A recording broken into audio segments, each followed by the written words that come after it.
썸네일 보셨죠? 그 영화의 한 장면인데 그 영화에 대해서 저는 잘 몰라요. 극중 주인공이 뭔가 막 쾌락을 즐기는 방법을 한 50가지쯤 아는 뭐 그런 영화 같아요.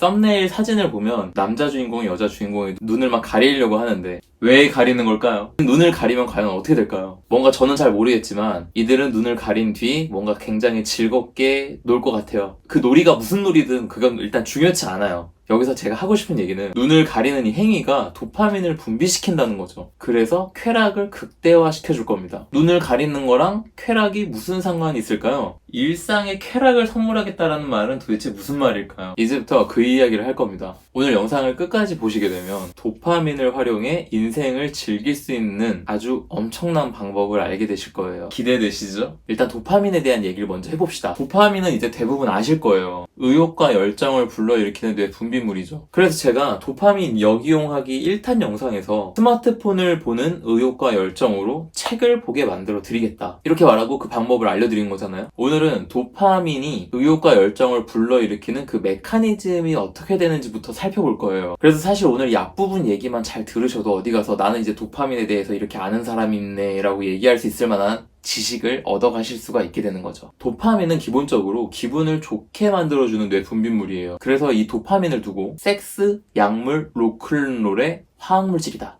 이렇게 부르기도 합니다. 그래서 이 도파민이 분비됐을 때 그 느낌을 기분이 좋아진다라고 표현하기엔 약간 약하고 쾌락이라고 얘기하는 단어에 좀 더 가까운 느낌? 그러니까 도파민이 분비될 때는 쾌락이 느껴진다라고 얘기하면은 맞는 표현인 거죠. 자, 우리가 만약에 뭔가를 행위를 했는데 행위라고 하니까 약간 어감이 이상하네. 뭔가 행동을 했는데 쾌락이 느껴지면 어떤가요? 그걸 계속하고 싶어지죠. 그래서 여러분들이 지금 야동을 못 끊으시는 거예요. 우리의 뇌는 우리의 생존 번식을 위해서 계속해서 명령을 내리는 거예요. 뇌가 도파민을 분비하는 이유는 지금 한 행동을 더 하라고 부추기기 위함이잖아요. 그래서 그걸 더 하게 만들기 위해서 의욕과 열정을 불러일으키게 만드는 거죠. 어떻게? 기분 좋게 만들어줘서 쾌락을 느끼게 만들어서. 근데 만약에 우리가 평소 일상에서 이 도파민을 역이용해서 의욕적이고 열정적으로 살아가게끔 만들어진다면 어떨 것 같으세요? 말도 안 되는 얘기 같죠? 저는 오늘 그 방법을 알려드릴 거예요. 만약에 우리가 이 방법을 알아내서 의욕과 열정을 평소에 장착된 삶을 살게 된다면 일단 감정적으로는 굉장히 즐거울 거예요. 늘상. 계속 도파민이 분비가 되니까. 그리고 우리의 삶은 굉장히 잘 살게 되어질 거예요. 왜냐하면 의욕과 열정적으로 모든 일에 임하게 될 테니까 우리가 보통 의욕과 열정적으로 어떤 일에 임하게 되면 그 일을 잘하게 됩니다. 그러니까 어떤 일이든 잘하게 되어지고 삶은 굉장히 성공적인 방향을 향해 나아가게 되겠죠. 그러니까 결국 오늘 제가 얘기 드릴 방법은 삶을 즐겁게 즐기면서 성공을 향해 나아가게 되는 방법인 거죠. 자, 그럼 이제 오늘의 내용이 기대가 되시나요? 저는 사실 지금 매일이 행복한데 그 이유를 이 책, 지루하면 죽는다를 읽고 왜 지금 내가 행복한지를 깨닫게 되었어요. 저는 그냥 요즘 제가 회사도 안 다니고 좋아하는 일을 하고 있으니까 그냥 당연히 그래서 행복한가 보다 라고 생각하고 있었는데 이 책을 보고 나서 새롭게 알게 된 사실이 있습니다. 저는 지난 1년간 독서랑 글쓰기를 통해서 어떤 태도를 장착하게 되었어요. 그리고 그 장착하게 된 태도가 일상에서 도파민이 막 분비되고 뭘 하든 의욕적이고 열정적으로 즐기며 할 수 있게 만들어준 거죠. 그래서 제가 깨달은 이 비밀을 오늘 알려드림으로써 이 영상을 보신 분들이 도파민을 역이용해서 지루한 일상을 즐기며 사는 일상으로 바꿔드리려고 해요. 그럼 그 태도가 무엇이냐? 이걸 지금 바로 말씀드리면 어차피 들어도 안 와닿으실 거예요. 이걸 어떻게 해야 와닿게 설명할까를 제가 고민을 해봤고 도파민의 작동 원리부터 말씀을 드려야 되겠더라고요. 도파민이 작동이 되려면 어떤 자극이 주어져야 하는데 도파민을 자극시키는 가장 큰 것 중 하나가 뭐냐? 예측을 벗어나는 사실을 맞닥뜨리는 겁니다. 이걸 우리는 미스터리라고 불러요. 우리는 미스터리를 만났을 때 도파민이 쏟아집니다. 이게 막 섹스나 마약이라는 단어를 접할 때처럼 굉장한 자극을 주진 않을 수 있어요. 그런데 우리의 관심을 확 끌어당기기에는 충분한, 우리가 왜 살면서 그런 말 할 때가 있잖아요. 궁금해 미치겠네. 무슨 일이 벌어질지 모르는 순간에 우린 이렇게 얘기하죠. 미치겠네. 우리의 뇌는 뭔가 새로운 정보 앞에서 호기심이 자극되도록 뇌에서 도파민을 분비합니다. 그래서 그 궁금증이 해소될 때까지 도파민을 분비시키면서 그 궁금증을 해결하라고 답을 알아내라고 부추기는 거죠. 왜냐하면 그 호기심이 우리 생존에 유리하기 때문이에요. 호기심이 생존에 유리하다? 일단 우리의 뇌는 생존에 유리하게끔 프로그래밍이 되어 있다는 것까지는 다들 아실 거예요. 예를 들어서 우리가 집중력이 낮은 이유, 뭐 하나를 하다가도 다른 걸 자꾸 보게 되는 이유, 우리가 핸드폰을 볼 때 굳이 테레비를 켜놓는 이유, 멀티플레이가 생존에 유리하기 때문이에요. 이 개념을 설명하려면 우리가 수렵 채집 시대로 돌아가 봐야 됩니다. 자, 우리는 지금 수렵 채집 시대에 살고 있어요. 당신과 나는 함께 사냥을 나가야 됩니다. 우리 가족을 위해서. 그래서 사냥을 위해서 이동하고 있는데 목이 너무 말라. 근데 눈앞에 코코넛 나무가 보였어요. 그럼 코코넛 나무의 열매를 따서 목을 축이려고 할 겁니다. 근데 이때 내가 집중력이 굉장히 좋은 사람이야. 열매를 따러 올라가서 열매를 따고 있는데 동료들이 뭐라고 얘기해도 잘 못 들어. 너무 집중하고 있으니까. 이런 사람이라면 나는 과연 생존에 유리한 사람일까요? 불리한 사람일까요? 굉장히 불리해집니다. 이 코코넛 열매를 따고 있는 동안 갑자기 곰이 나타나게 되면은 저는 이 곰의 공격이 나한테 들어올 때까지 무방비 상태에 놓이게 되는 거예요. 그럼 반대로 당신이 생존에 유리하려면 어떻게 해야 되죠? 이 열매를 따는 동안에 귀는 열려 있어야 돼요. 현대사회로 오게 되면은 누가 더 성공할 가능성이 높을까요? 전문성이 필요한 사회에서는 집중력이 높은 사람이 훨씬 더 유리합니다. 다만 직장 생활에선 귀를 열어놓는 게 유리할 수 있어요. 그래서 직장 생활을 우리가 야생이라고 하잖아요. 우리의 뇌는 멀티플레이가 생존에 유리하기 때문에 뭐 하나에 집중하기보다는 동시에 여러 개를 할 수 있도록 프로그래밍이 되어 있었던 겁니다. 그러니까 결국엔 프로그래밍이 된 대로 살아간다면 성공하기 굉장히 어려울 수가 있는 거죠. 그런데 제가 도파민을 역이용해서 삶을 즐기고 심지어 성공하는 방법까지 알려준다고 하니까 그러니까 이게 얼마나 유용한 얘기예요, 지금. 그럼 다시 호기심으로 돌아와 볼게요. 호기심이 생존에 유리하다. 이게 무슨 얘기일까요? 수렵 채집 시대라고 생각해 볼게요. 지금 내 앞에 친구가 새로운 무기를 만드는 법을 알게 됐어요. 그러면 저는 그 방법을 알아내서 습득을 하는 게 생존에 유리할까요? 불리할까요? 이걸 알아내는 게 훨씬 더 유리해요. 근데 과거에는 모든 정보 하나하나가 다 생존에 유리한 것들이었을 거예요. 이게 지금 독버섯인지 아닌지 그 정보를 알아내는 거. 저 짐승한테 달려드는 게 내가 이길 수 있는 확률이 얼마나 되는가. 이 정보를 알아내는 거. 이 모든 정보들이 생존에 직결돼 있었던 거죠. 그러니까 기존에 모르던 것들을 알게 되는 것이 생존에 유리했던 거예요. 그래서 우리의 뇌는 새로운 정보가 나타나면 이걸 뭔가 배울 수 있는 엄청난 기회라고 인식하게 되고 도파민을 분비시킵니다.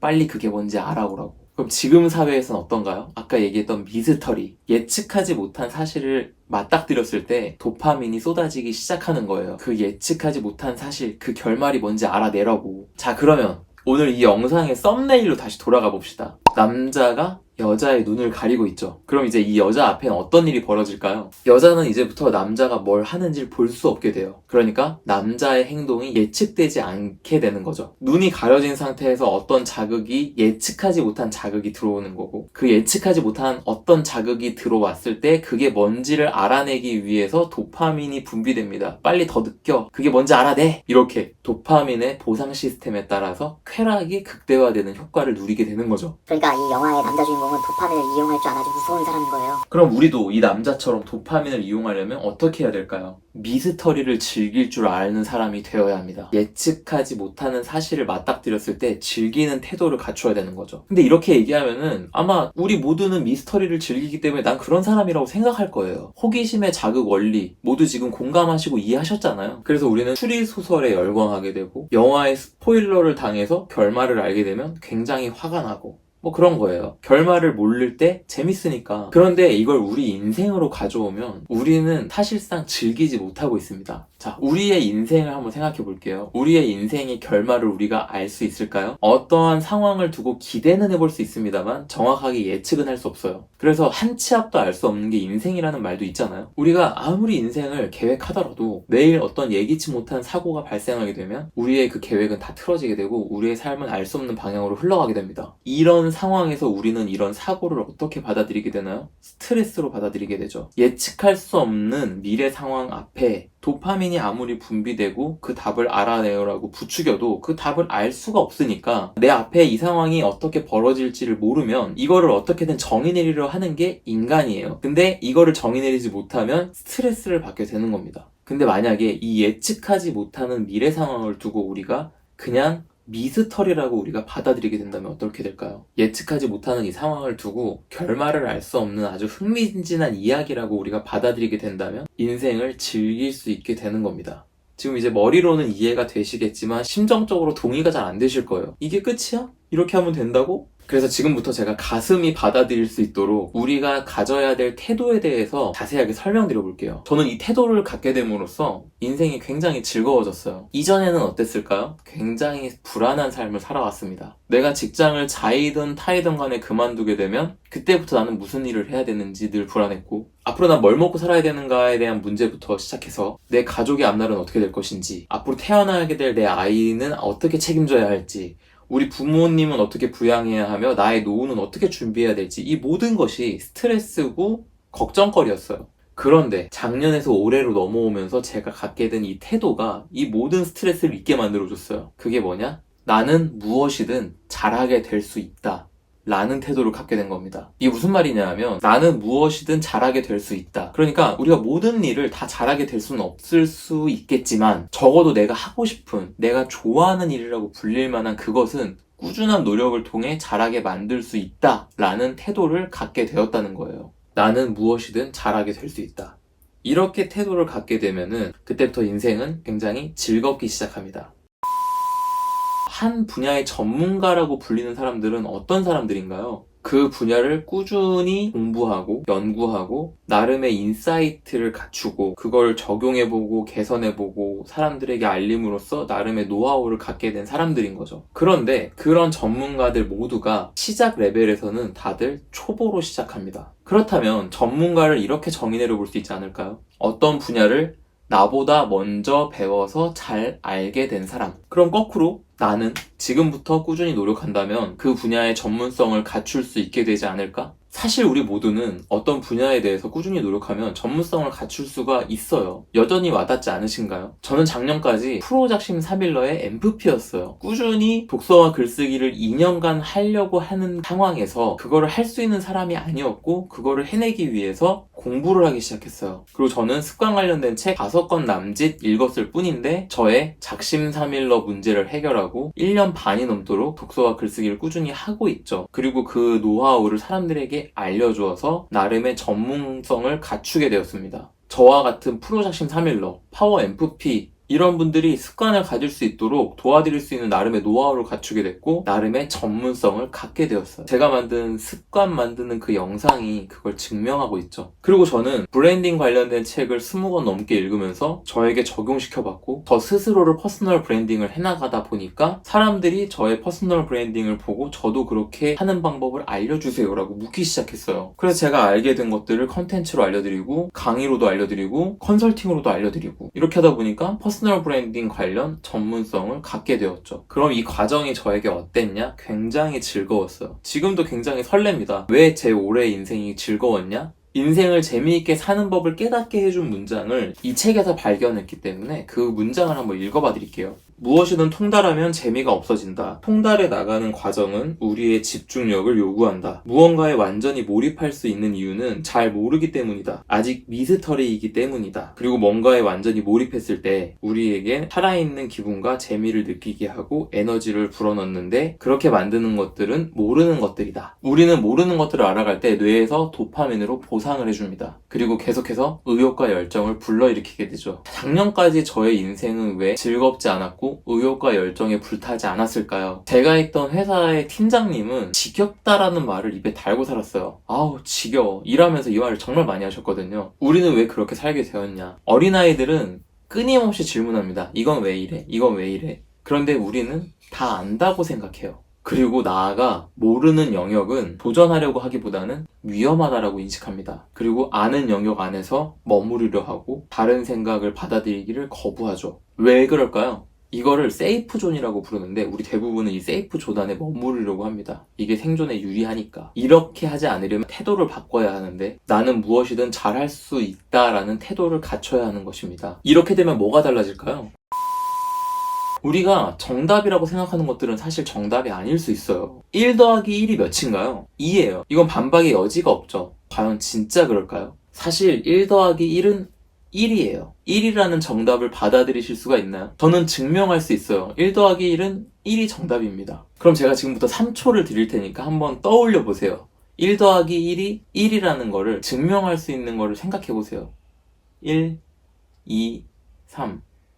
뭔가 떠오르셨나요? 아마 대부분 떠오르지 않았을 거예요. 정답은 2이기 때문이죠. 그런데 제가 책의 설명을 한번 읽어봐 드릴게요. 1 더하기 1이 2가 아닐 때도 있지 않느냐라고 해요. 예를 들어 눈더미 위에 다른 눈더미를 쌓아도 그건 하나잖아요. 껌도 2개를 합치면 하나가 되고요. 1 더하기 1이 수학이라는 조건 아래에서는 2가 정답입니다. 하지만 우리 인생 전체를 놓고 봤을 때는 1 더하기 1이 1이 되는 경우가 허다합니다. 물방울 하나 더하기 물방울 하나는 더 큰 물방울 하나가 되죠. 세상에 정답은 없다고 생각하는 태도를 갖춰야 됩니다. 어떤 분야든 정답은 없고 내가 그 분야를 잘 알게 됨으로써 내가 새로운 답을 정의낼 수 있다 라는 태도를 갖게 된다면 이제부터 매 순간은 즐겁게 시작할 거예요. 제가 고작 브랜딩 책 20권 읽고 나서 퍼스널 브랜딩을 가르친다고 욕하는 사람들이 있습니다. 제가 자기계발서 읽고 나서 마치 제 지식인 양 유튜브 영상을 통해서 가르친다고 욕하는 댓글들도 있어요. 근데 그런 분들께 저는 묻고 싶어요. 그럼 어떻게 하는 게 정답이라고 생각하세요? 그리고 저는 다시 말씀드리고 싶어요. 이 세상에 정답은 없어요. 세상에 나와 있는 단서들, 정보들, 그리고 이런 책들을 통해서 나름의 정의를 내릴 뿐이고 내 나름의 새로운 답을 정의 내릴 뿐이죠. 그렇게 알게 된 나름의 정의와 정답들을 저는 알려드리는 거고 이렇게 사는 저는 현재 행복합니다. 이 영상을 보고 계신 여러분들은 어떤 삶을 살기 원하시나요? 정답이 정해진 삶을 살기 원하시나요? 아니면 내가 답을 개척해 나가는 삶을 살기 원하시나요? 어느 쪽이든 여러분들의 선택에 달려 있습니다. 다만 기왕이면 일상이 행복한 삶을 선택하시라고 말씀드리고 싶어요. 어떤 일이든 나는 잘하게 될 수 있다 라는 태도를 가짐으로써. 자, 그럼 마지막으로 세상에 정답은 없다. 하나의 예시를 들어 설명을 드려볼게요. 제가 오늘 계속해서 본문의 내용을 언급하고 소개하고 있는 이 책, 지루하면 죽는다는 광고 제안을 받아서 읽어보게 된 책이에요. 그러니까 지금 이 영상은 이 책의 광고를 제안받아서 찍게 된 영상이라는 거죠. 그런데 저에게 이 책의 광고를 제안한 담당자께서 여기까지 영상을 보고 계시다면 굉장히 당황스러우실 수 있어요. 왜냐하면 이 책이 이런 식으로 소개되어질 거라고는 생각을 못 해보셨을 것 같거든요. 이 책의 홍보 문구는 이렇게 적혀 있습니다. 이 책을 읽고도 지루한 이야기를 쓸 수는 없다. 이 문장 어떤가요? 콘텐츠 크리에이터 입장에서는 이 책을 읽지 않고는 못 베기게 써 있어요.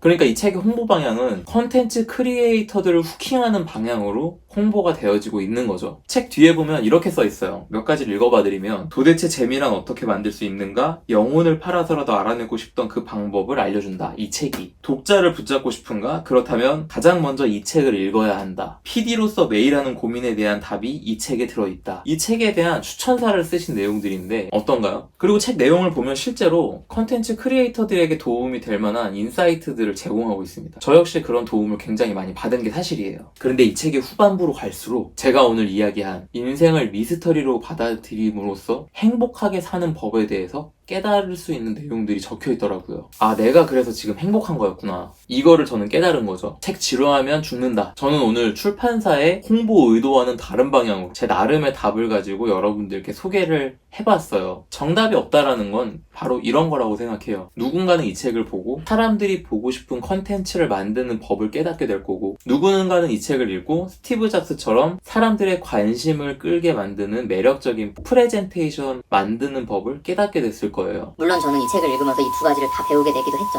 여러분들이 만약 이 책을 읽게 된다면 어떤 인사이트를 얻게 되실까요? 세상엔 정답이 없다. 나는 어떤 일이든 잘하게 만들 수 있다. 이 태도를 갖게 되고 인생을 즐길 수 있게 된다라는 게 어떤 의미인지 이제 좀 와닿으시나요? 자, 이제 영상을 보고 나서 우리가 해야 될 일은 하나입니다. 나는 어떤 분야의 일을 잘하게 만들기 시작할 것인가? 그리고 그 분야에 대해서 호기심을 갖기 시작하는 그 순간부터 여러분들의 삶은 재밌어지기 시작하실 겁니다. 오늘 이후로 인생을 즐기시는 여러분 되시기를 진심으로 바라겠습니다.